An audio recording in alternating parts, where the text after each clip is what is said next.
first gear.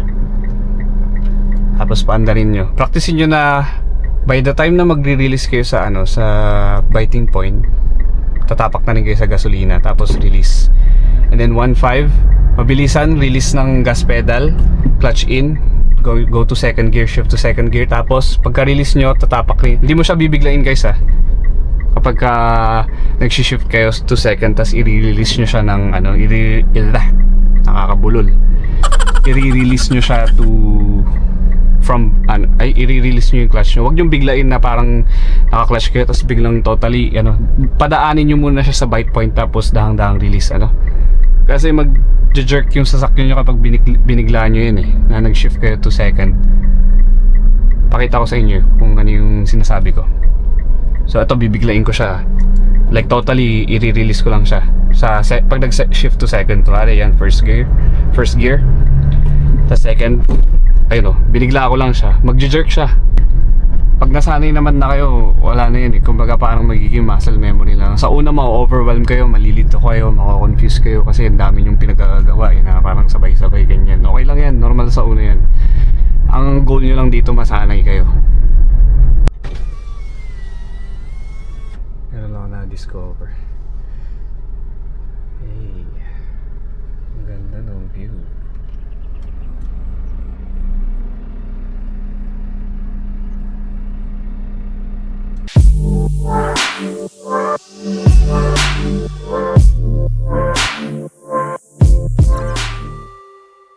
So second phase tayo, kailangan naka-clutch in kayo kapag mag-shift kayo lagi. Okay, so yun, nagamay nyo na yung pedals, and sa primera, reverse, papaandarin natin. So mag-shift tayo to second gear naman. Okay, so yan, may momentum na kayo, di ba? Ganyan. Tapos nakatapak kayo sa gas. Ngayon you wanna go second gear. So let's say open yan, maluwag yung daan, magsa-second kayo. So build enough momentum, siguro mga up to 1.5 RPM sa mga sasakyan nyo. Pag nasa 1.5 na kayo, kulang tayo, mabibitin tayo dito.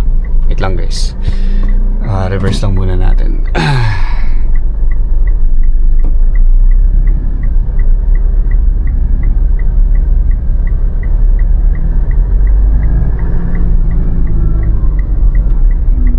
Para may momentum tayo pag magsa second gear. So baby steps tayo ulit dito, no? Ang parang next goal naman natin is pag mag-shift to second gear, tapos babalik sa first gear. Kumbaga parang balikan lang. So again, first gear.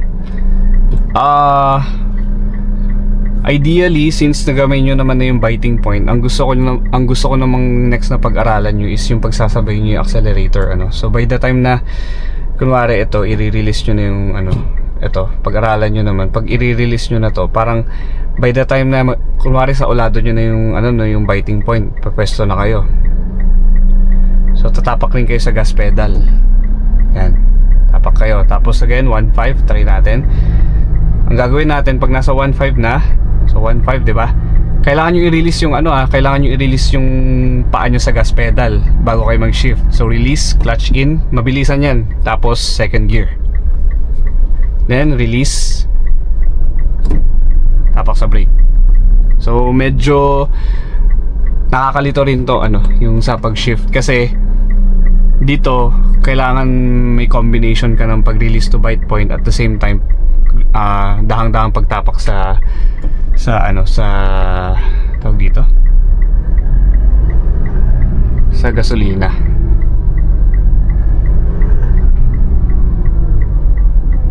So ulitin natin. Okay, so ulitin natin first gear, tapos paandarin nyo. Practicein nyo na by the time na magre-release kayo sa sa biting point, tatapak na rin kayo sa gasolina, tapos release.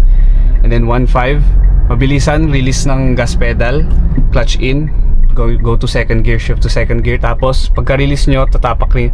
Pagka-release nyo to bite point, pag nasa bite point na kayo, tatapak rin kayo sa gasolina. Tapos nyo siya, tatapakan nyo na yung gasolina. So yun, practice nyo lang muna. Kailangan makuha nyo yun ng makuha nyo yun ng smooth. Pagka nakuha nyo ng smooth yung pag-shift ng first to second. Tapos yun yung combination ng ano. So sa una malilito kayo, pero practicein nyo lang. Basta practice makes perfect. So practicein nyo lang yung part na yun. Again. So mag-shift tayo second, di ba? Ideally 1.5 RPM. Tapos yun, mabilisan siya, ano. Pwede nyo sigurong gawin is practicein nyo lang. Kapag kunwari sa una nalilito kayo, pag nasa ganitong position kayo, practicein nyo lang muna pag nakapatay yung makina. Kailangan nakapatay yung makina kapag pa-practicein nyo. Kunwari yan, nakapatay yung makina. Gusto nyo lang kumbaga i-feel yung paano ba mag-shift ng first to second nang hindi kayo nalilito sa una, no. So kunwari naka first tayo, tapos pinapa-under natin. So feel nyo lang kunwari nagda-drive kayo, ayan, nakatapa kayo sa gasolina, tapos gusto nyo mag-shift sa so gusto nyo lang i-build yung muscle memory nyo na sanayin yung yung movement nyo na okay, kapag mag-shift kailangan magsasabay ito. Release sa gas pedal, tapos naka-clutch in ka, and then mag-shift ka to second. So again, nakatapak ka, kunwari umaandar ka, 1.5 RPM. So mabilisan, clutch in, naka-release ka na sa gas pedal, tapos switch ka sa tapos dahan-dahang release sa bite point. Kumbaga parang ini-imagine nyo lang muna. Ganun, imagine nyo lang muna. Wait na yun, lobat yung iPhone. Imagine nyo lang muna yung pwedeng ganun, no? Para lang at least hindi kayo kabahan or hindi kayo naka-off pala yung ganun. So pag patay nyo yung sasakyan, tapos ganun, i-feel nyo lang muna. Kunwari umaandar ka, tapos sa segunda practicein nyo lang. Okay, so ganun so balik ulit. Kunwari primera, tapos second. Pansin nyo yung movement. So accelerate ka, tapos magsi-shift ka to second, release ng paa sa gas pedal, clutch in, tapos second. Ayan. So pagka actual yan, so actual, maandar ka, primera, tapos second, dahan-dahang release, mag-alternate siya. Ganun. Practicein nyo lang yung ganun. And then pag okay na, pagka parang na-build nyo na yung muscle memory nyo doon, nasanay na yung nyo, practicein nyo na siya ng actual. Umandar na kayo. Pwede na kayo umandar. Natin nag-charge. So gawin nyo na siya nung umaandar kayo. Primera. Again, kung magre-release kayo ng handbrake, tapak sa brake guys. Okay? Galiin. Always start from the basics. Huwag nyo kakalimutan. So sitting position, hand position, up. Okay, so paandarin natin. So di ba pinapractice nyo na yung combination na pag nasa bite point kayo, tatapak na rin kayo sa gasolina. 1.5, switch to second, tapos release to bite point habang dahan-dahang tatapak sa gasolina. Ganun. So pag medyo nagigain nyo na yung yun, okay na. Like parang malapit na kayo sa sa kumbaga parang mas magiging easy na lang lahat. Ito lang talaga yung pinakamahirap na part sa manual yung aandar kayo tapos syempre yung pag maniobra, syempre atras abante pa lang ginagawa natin so marami pa actually. Syempre first time nyo beginner kayo so paglabas nyo sa sa city mismo, may mga kasabayan na kayo, marami pa kayong dapat i-consider. Pero don't overthink, wag nyo i-overwhelm yung sarili nyo. Ang goal nyo is ito muna. Ang goal nyo is matutunan muna, magamay nyo muna yung mga basics sa manual. Okay? Wag nyo i-overthink na paano na yung sa actual, sa kalsada, ganyan. So dadaan tayo sa ganyan. So ito muna. Pag nakuha nyo na lahat, confident na kayo sa ganito, that's a good thing. Malaking improvement na yun sa part nyo. Malaking improvement na yun sa pag-aaral nyo ng manual. Kasi yun yung pinaka-crucial part ng pagdadrive ng manual mapag-aralan nyo, napapaandar siya nang hindi kayo namamatayan, nang hindi kayo nang hindi kayo natataranta, hindi nyo nabibigla yung sasakyan na nahataw or what, ganun. Kumbaga may control na, nagamay nyo na, may control na yung paa nyo sa pagtapak sa gas and sa brake. Kumbaga parang may disiplina na yung paa nyo, gamay na ng paa nyo, ganun. So yun lang muna yung goal nyo. Okay, so yun, practice lang muna. So pagka abante, again, practicein nyo yung combination, ano. Pagka-release nyo sa ano, kunwari magre-release na kayo sa ano, sa bite point, release sa brake, tapos dahan-dahan tatapak na rin kayo. Tapos 1-5, shift to second, release sa ano, dahan-dahan release sa bite point, slowly. Hindi mo siya bibiglain guys, ha. Kapag nag-shift kayo to second, tas i-release nyo siya ng ano, nakakabulol, i-release nyo siya to from ano, ay i-release nyo yung clutch nyo. Huwag nyo biglain na parang naka-clutch kayo tapos biglang totally ano, padaanin nyo muna siya sa bite point tapos dahang-dahang release, ano. Kasi mag-jerk yung sasakyan nyo kapag binigla nyo yun, na nag-shift kayo to second. Pakita ko sa inyo kung ano yung sinasabi ko.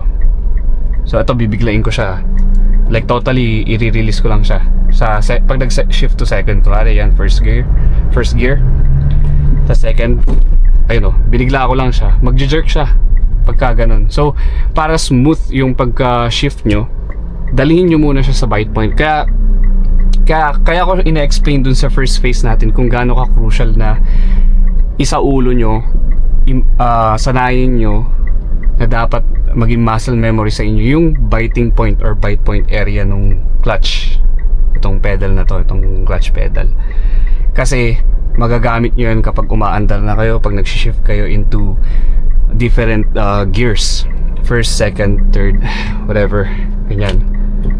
Again, paandarin natin. So first, pagka nasa 1.5, shift, tapos dali nyo sa bite point, tapos tatapak na kayo, dahan-dahang release para smooth, ganun. So paggamay nyo na yung ano, pagkagamay nyo na yung clutch nyan, ay paggamay nyo na yung bite point, minsan mabilis na lang, kumbaga dahil sa muscle memory, mabilis na lang natin madadala yung ano basta wag nyo lang bibiglain na i-release siya ng totally. Ang gawin nyo is dahan-dahang, pwedeng biglain yung i-release, pero ang punta ng paa nyo is dun sa bite point area. Bibilisan nyo siya, pero mag-i-stop siya dun sa bite point area or biting point, tapos dahan-dahang release, ganun. So yun yung ano, basta yun yung pinaka-crucial part. Bago nyo i-release yung buong clutch, daan muna kayo ng biting point, tapos slowly saka nyo bitawan totally yung clutch pedal. Okay, last. So last, pakita ko sa inyo.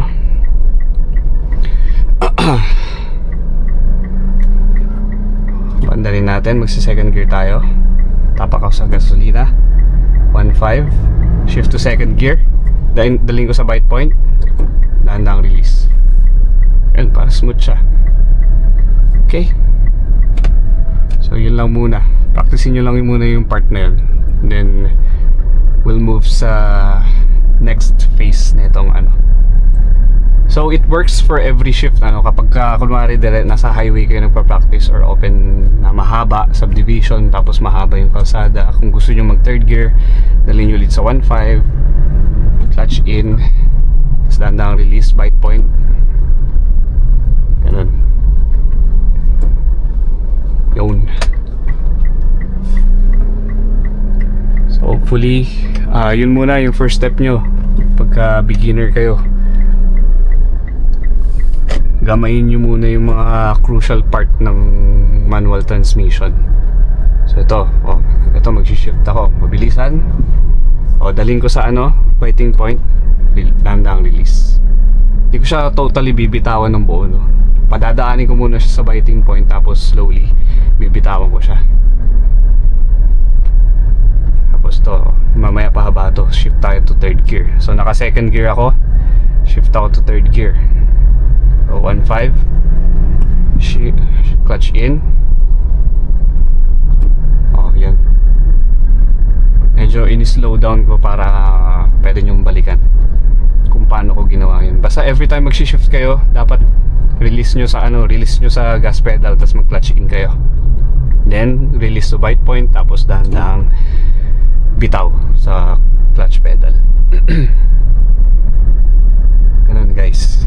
And then next natin is ito, yung mga maneuvering. So ganito ka kapag mag-shift ka. Syempre dalawang kamay, di ba? So ganito yung position mo dapat. Okay? So ganyan yung ano, hand position mo. Kumari balik tayo sa second gear, tapos magta third gear tayo. So ito nag-alternate lang sila. Kumari pag nasanay naman na kayo, wala na yun eh. Kumbaga parang magiging muscle memory lang. Sa una ma-overwhelm kayo, malilito kayo, mako-confuse kayo kasi ang dami yung pinagagawa eh, na parang sabay-sabay ganyan. Okay lang yan, normal sa una yan. Ang goal nyo lang dito masanay kayo. Get the hang of it. So shift tayo to third gear.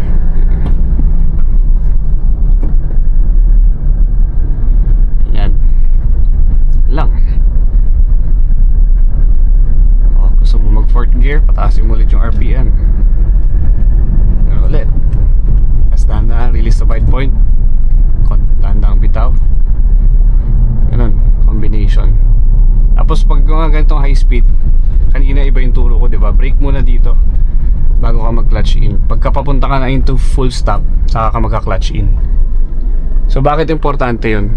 Tawag dun is engine braking, ano. Kasi pag nag-clutch in ka, ang tendency niyan parang magsiswitch siya to free wheel eh. Parang magiging neutral siya. Siyempre mabilis ka, 'di ba? Lalo kapag sa mga highway. Kaya marami na didisgrasya kasi uunahin nila yung clutch eh. Ang mangyayari nun, walang engine brake na mangyayari. Hindi makakatulong yung makina para mag-slow down dun sa sasakyan mo kasi totally binitawan mo yung makina by pressing on the clutch. Nauna siya bago kayo mag-brake. So dapat pagka ganun, brake muna. Tapos pag sobrang pa-slow down na kayo, pabagsak na, ramdam nyo na pa-slow down, saka kayo magka-clutch in. Yun yung kapag ka nasa mga high speed na kayo, mabilis na yung takbo nyo. Dun sa practice session, ang turo ko sa inyo is ano lang muna, clutch in muna bago brake. Kasi pwede kayong ma-overwhelm, pwede kayong malito. Pero pag actual na dito, high speed ka, pagka high speed ka, brake muna. Ganyan, hayaan mo lang muna mag-slow down. Pag mabagal na, saka ka mag-clutch in.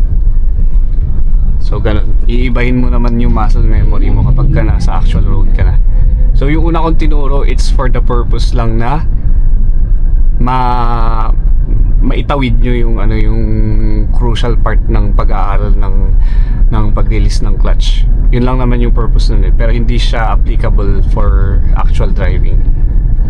Magagamit nyo yun kapag nasa uphill kayo, no? Kasi sa uphills naman, pag pa-uphill kayo, yung gravity na ang mag-slow down sa inyo. So normally hindi nyo na kailangan mag-brake dun kasi yung gravity na mismo yung papabagal or mag-stop sa sasakyan nyo. So pag uphill, clutch in talaga ang yun yung muna dun. Kasi pag nag-brake kayo ang bagal nyo na nga, tapos mag-brake pa kayo. Rekta yun. Kumbaga mabilis nyo makukuha yung full stop pagka ganun.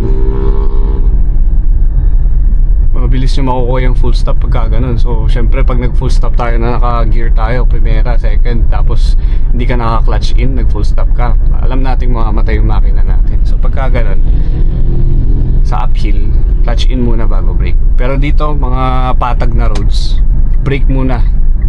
Hayaan nyo yung engine na mag-slow down muna, tumulong yung makina na i-slow down yung pagka bumabagal na, saka kayo mag-clutch in. Ganun. Tapos yun, sa pagpa-practice nyo, pwede nyong isama sa practice nyo yun, no? Yung pag-switch to wari mag-slow down kayo, nasa second gear kayo, mag-slow down kayo. Pagka na-slow down nyo na, clutch in kayo, tapos balik kayo sa primera, tapos slowly, ganun lang din naman yung effort nun eh. Slowly i-release nyo yung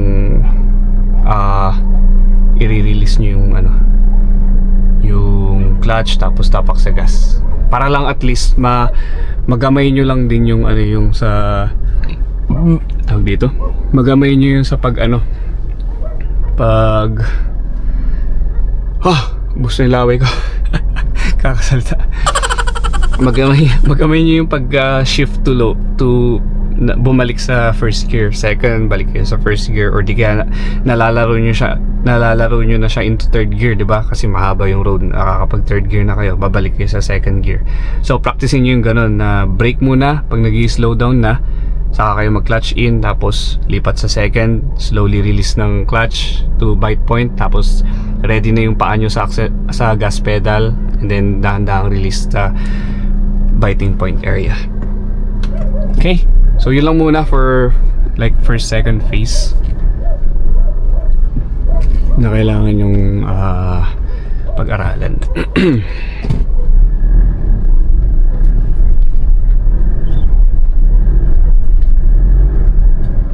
Wait, madulas tong ano. Madulas yung graba. Kailangan talaga pag ganito may momentum kayo.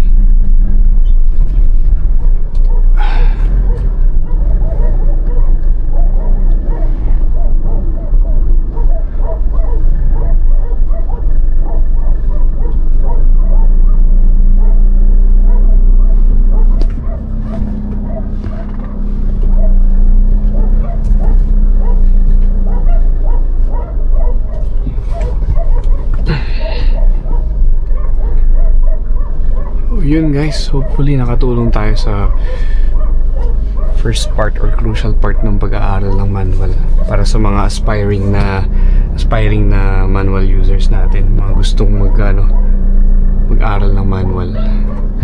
And meron kayo, sabihin natin nakakuha kayo sa sasakyan pero di nyo pa alam mag-drive. So yun, start from the basics lang and you can go from advance.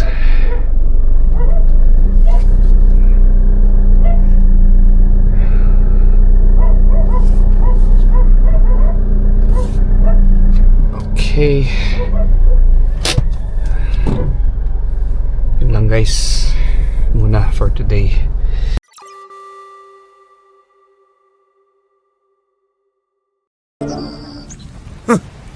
Thanks!